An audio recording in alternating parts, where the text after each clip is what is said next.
Hello everyone, today in this video we will discuss how to fix screenshots not working on Infinix Note 60. Let's start the video. If you want to fix this problem, so restart phone, just click and hold side power button and click on this restart icon. After click on this restart icon and tap on instant icon, you will see your phone is restart. After restarting, go back to home screen and enter your phone pin and you will check your problem is solved. But if it not solved, if you want to fix this problem, so go to app library. Here click on settings app. Now in setting and click on my phone. You will check your software update is latest. If it not latest, update your software latest. After update software latest, go back to home screen.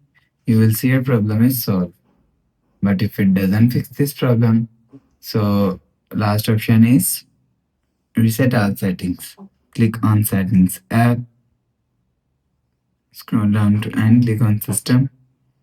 After click on system, click on reset phone and click on reset all settings. Click on reset and enter your phone pin. Go back to home screen, you will see your problem is solved. So that's how you can fix screenshots not working on Infinix Note 60. If you like the video, please subscribe. Thanks for watching.